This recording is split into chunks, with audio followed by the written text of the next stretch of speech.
Two things strike me as I prepare to read this paper. The first is that many of the people in the world who know most about Gerard are gathered here. The second is that I am not one of them. Two further things follow. Firstly, I thank the organisers for their generous invitation to participate, despite my lack of credentials. And secondly, it seems that I have no choice other than to make the best of my non-insider status. So I will jump straight in. In a music history textbook published in 1996, we read the following. Although Chopin lived in Paris from 1831, he never stopped loving his native Poland or suffering because of its misfortunes. This is quoted in an article by Jolanta T. Pekax from the year 2000, Deconstructing a National Composer, Chopin and the Polish Exiles in Paris, 1831 to 49. In the article, the author seeks to question what she terms a routine assumption, namely that there exists a simple and unquestionable connection between Chopin's life and his music. As she puts it, facts from Chopin's life are used to explain his artistic output, and conversely, the interpretation of Chopin's music is used as evidence in his biography. She continues, Chopin's Polishness, in particular, became a focus for many authors from the earliest biographies onward. The purpose was to emphasize that, although Chopin left Poland at the age of 20, he was nonetheless a truly patriotic composer who never renounced his Polishness. Now, Chopin's journey started in Warsaw and ended in Paris, and Gerard's, a century later, traced the same initial route. But this is not my purpose in suggesting a connection. Rather, it struck me that changing names and dates in the first quotation would not produce obvious dissonance. Let's try it on for size. Although Gerard lived in England from 1939, he never stopped loving his native Catalonia or suffering because of its misfortunes. Which prompts a further question. How is it that we can transpose 19th century historiography to a 20th century composer without obvious incongruence? And in case we wish to say that serious scholarship does not deal in such currency, here is Jim Sampson in the Cambridge Companion to Chopin. There can be no doubt of the authenticity of Chopin's commitment to Poland and of his enduring preoccupation with the Polish question. About this quote, Jolanta Pekax comments, but why such doubt is out of the question is never explained. This then will be the starting point of my contribution today. Gerard's own starting point was the agricultural southern province of Tarragona in the Catalan region of northeastern Spain, in a family of mixed Swiss German and French origin. Birthplace, then, is not contested, but the significance of it may be. Gerard reportedly stated that his genealogy was dubious and that he was born in Walsh by chance. Now, this is obviously true of all of us.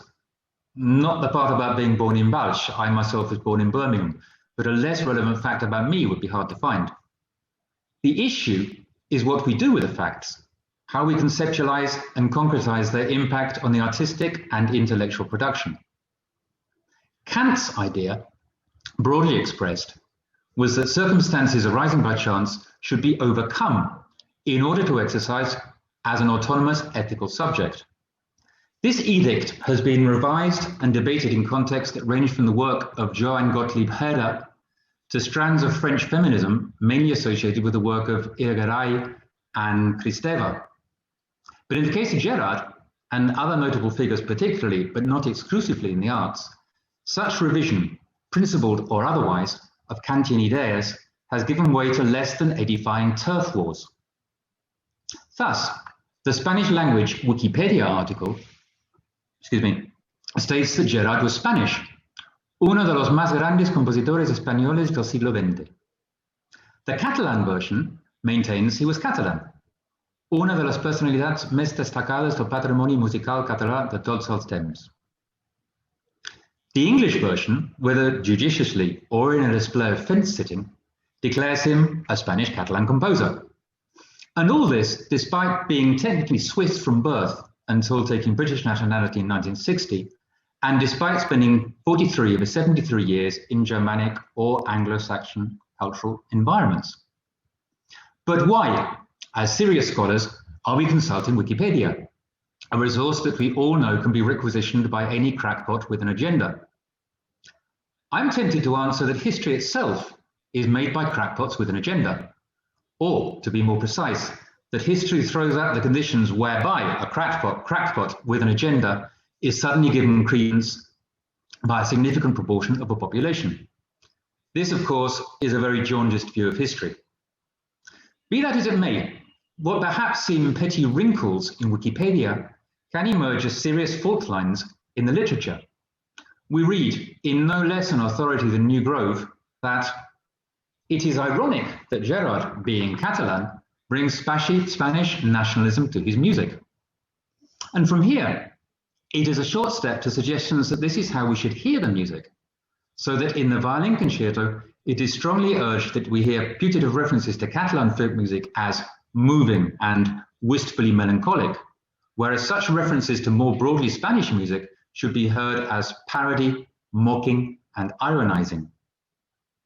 But perhaps we could maintain there is no contradiction, that being Catalan is fully compatible with being Spanish, as indeed the English language version seems to assert. One issue with this option is that it leaves us no closer to understanding, in any rigorous sense, what it might mean to be Catalan, or Spanish, or Polish. A further issue is that this very debate over whether it is feasible simultaneously to be Catalan and Spanish is part of what has collapsed Catalonia, economically, politically, intellectually, over the last 10 years, and so cannot in all conscience be thought of as resolved. But perhaps we could simply ignore the contradiction and claim that the facts in dispute, even if ultimately decidable, are irrelevant, that an artist's production is not mortgaged to their place of birth. This would indeed be my preferred option. While it is clearly absurd to deny that cultural and social surroundings have an impact on personal development, the question rather is whether this causality can be specified in a manner that allows us to construe the artist's production in any particular way. This is, at base, a methodological issue, and one that, after an initial heady euphoria, has shadowed certain strands of the now not so new musicology. This is summarized by Marshall Brown in an article from 1999. He says, a decisive aspect of the new musicology is a widespread desire to re-energize the architectonic stasis projected by much traditional analysis, either by restoring a personal or interpersonal psychology to a disembodied pattern, or by restoring a collective social thrust to the private listening experience. Yet, too often, new readings do not so much supplement forms with meanings, sound with sense, and resonance with body, as displace the former with the latter. How does this work? What is the raw material for this process in Gerard's case? Magda Polo and Josep Maria Mestres Quadrén paint an idyllic but ultimately speculative picture of Gerard's rural childhood. They state, we can be certain that when he and his brothers played with the town's children, he spoke Catalan. The playful character he shared with those around him can be found in the popular melodies, risky harmonies, and strong rhythms such as those of the sardana found in his work. In this account, despite having been born in Valls by chance to dubious lineage, Gerard's future work is already conditioned. Polo and Mestres continue. In the small towns of Catalonia, Catalan heritage is much more deep-rooted than in the big cities, where successive waves of immigration have diluted it. Thus, Gerard and his brothers grew up and became young Catalan men. What this entails is further specified. While the population of the Castilian plateau is steeped in the stockbreeders tradition, with its strong authoritarian character, the people of the Catalan countryside on the Mediterranean coast were traditionally farmers, and more socially open and inclusive. Be this as it may, Gerard's father sought a complementary form of education for the young Roberto, who aged 12 was duly packed off to Switzerland. From there he moved to Munich to study music and, despite the outbreak of the First World War, showed reluctance to return to Catalonia, eventually being fetched back by his father. There followed a period of study with Pedrell in Barcelona and later with Schoenberg in Vienna and Berlin. It is in the accounts of the subsequent Barcelona period between 1928 and 1939 that we find the beginnings of a narrative concerning Gerard's self-identification as Catalan and his sympathy with and efforts on behalf of the cause of Catalan nationalism. As a token, we have the Catalan language Wikipedia article. En Barcelona és el moment en què Gerard forja la seva identitat nacional. Only circumstantial evidence is offered for this statement. What is clearly documented, however, is that Gerard and his music ran into a blockade coordinated by Lluís Millet and Enric Morera and supported by the audience of the Palau de la Música Catalana. In rhetorical terms, Gerard was more than a match for Millet in the famous polemic, but it was a case of winning the battle and losing the war. Gerard seems finally to have capitulated to Millet's diagnosis of wherein lay his salvation. For the next few years, he composed patriotic cantatas, the traditional dances, and the popular song settings seemingly required by the local zeitgeist. I'm going to avail myself here, for the purposes of comparison, of another Polish composer, Lutosławski, a near contemporary of Gerard's. Here is an account of Lutosławski working under the constrictions of socialist realism. He was confronted with the burden of composing under a regime suspicious of the avant-garde, which wielded the economic leverage to impose its stubbornly backward ideological will. But despite the lack of support for progress, he refined his craft. So-called functional music served as the medium for his experimentation. Now, I'm not suggesting that this account may be adapted wholesale to Gerard's circumstances, but his experience of working within a nationalist, rather than socialist realist, ideological framework seems to have left him with a bitter aftertaste. Writing in 1960, Gerard remarked, "The slogan about integrating art and society, a rather vague notion though it has always been, has nevertheless an unmistakably ominous ring. There can be little doubt that in the business of integrating art and society, integration from above would always be at the artist's cost." Parallels between Gerard and Lutosławski are manifold, and all the more notable because, as far as I know, there was no direct contact between them. This, of course, is another view of history with a capital H, whereby similar ideas and societal structures arise simultaneously in different locations without there being communication between them. There are numerous anecdotal coincidences.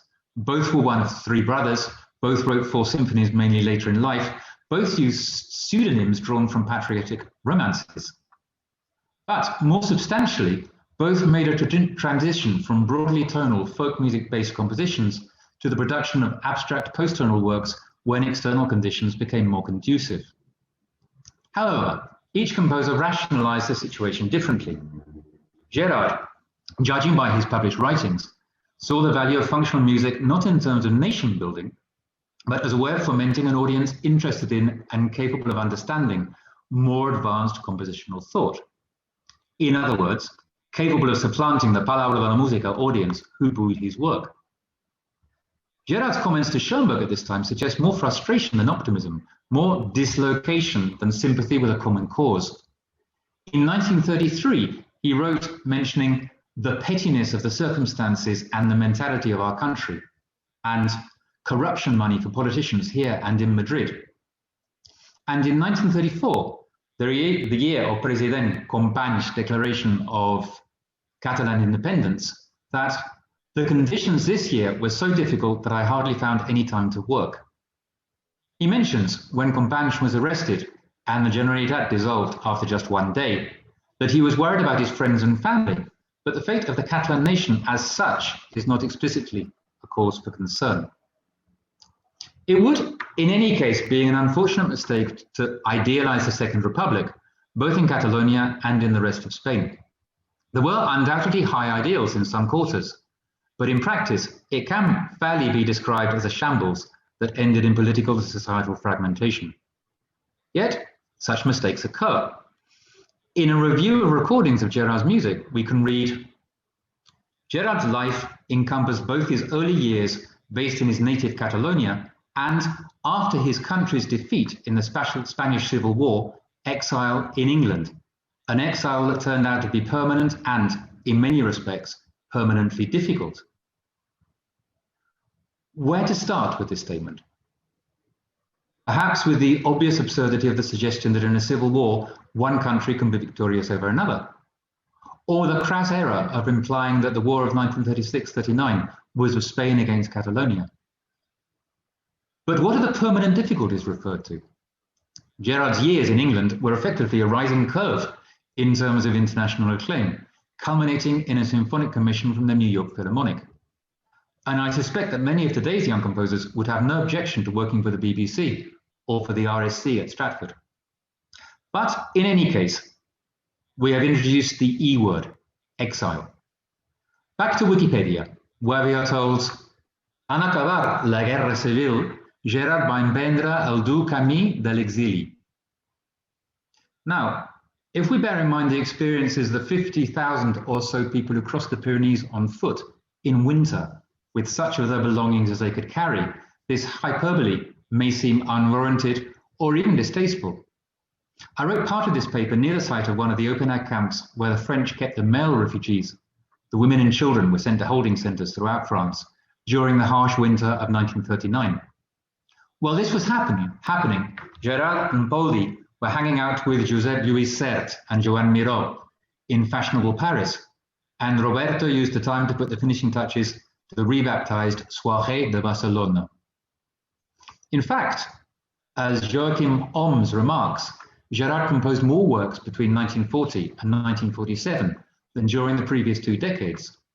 Polo and Mestres also concede that the move to England was sound in career terms. And Gerard himself reportedly referred to his emigration as an absolute blessing in disguise. We have then 2 polarized readings and a potential standoff. On the one hand, forcible expulsion from a homeland and a life denuded and in a state of nostalgic longing.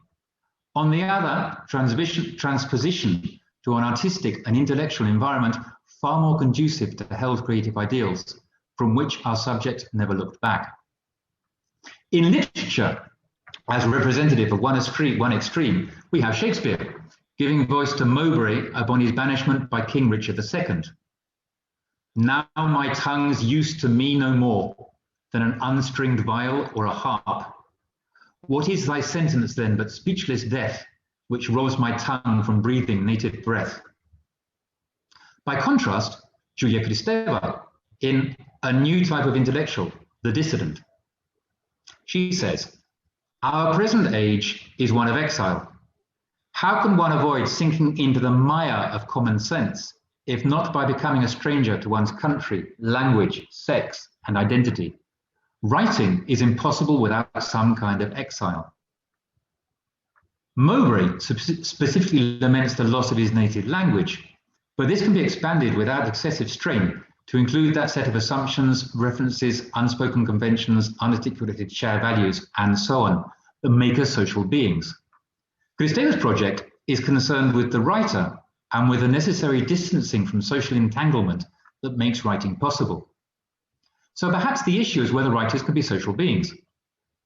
In another context, Kristeva asks, should one recognize that one becomes a foreigner in another country because one is already a foreigner from within? Gerard, in his writings, touched on these issues. For instance, when he says, the social side of man has been defined as that part of the person which is entirely made up of other people. In other words, of borrowed patterns of behavior, mostly unconsciously imitative. The feeling of being different, an oppressive feeling at most times, is perhaps what drove some people to become artists. Exile, under this conception, becomes a kind of philosophical, even psychological space. This strand of thought can be traced back to the Stoics and is perhaps most clearly expressed by Seneca in the context of his exile in Corsica. Seneca, in a letter, assures his mother not only that he is not miserable, but that he is incapable of being made so, since liberty is found in self-sufficiency, in an existence apart from the world of earthly pleasure and pain. This existential vision is expanded by Plutarch, who says, "For nature hath permitted us to go and walk through the world loose and at liberty, but we for our parts imprison ourselves, and we may thank ourselves that we be kept within walls." Liberty becomes a crucial term in the redefinition of exile, and soon implies something broader than freedom from political or religious persecution. In short, exile is seen as facilitating the writing of philosophy, exegesis, or literature, or, we might add, music. In these accounts, exile appears as a passage to a truer, less vain, less compromised life. Once traversed, the view from the other side is more detached, but can also seem intransigent. In one passage from his writings, Gerard seems to berate the painter Paul Klee for capitulating to the need for a facile sense of community. Quoting Klee's "Uns trägt kein Volk," that is, the people do not sustain us, do not carry us, Gerard parodies the sentiment, characterizing it as pathetically naive, almost childlike. The artist feels unloved, forsaken, he mocks. Is it possible that Klee was hankering after the sense of security, the warm feeling of belonging to a large human community? Yet, Gerard's aesthetic also envisages a deep level of communion that only great art can provide, divested of local genealogies and chances of birth. He writes, "In that stage of perfect detachment, which a great work of art can induce, both originator and perceiver seem to find access to that part of ourselves where we are all essentially the same, but where common ground lies far beyond the place of superficial social conformity." There is another strand to his thought and artistic credo that remains remarkably consistent throughout his creative life. 40 years separate the Wittgenstein-inspired scaffolding metaphor from a letter to Montbeau, in which he says, "The only thing that counts in everything is the result. The route that has been taken is of no interest, nor is a starting point, as these are issues of personal economy and are absolutely intimate." This consistency derives from an honest pride in his own capabilities, a conviction stated with devastating logic in 1960. He says, "If the composer could say something that might effectively help to make his intentions clearer to the listener, then surely something must be missing in the work." Doubtless time will tell where on the exile continuum Gerard is to be located. As he himself remarked in a not entirely unconnected context, the extremes, I suppose, compensate and cancel each other. This suggests he has another idea of capital H history, that it will all come out in the wash. Thank you.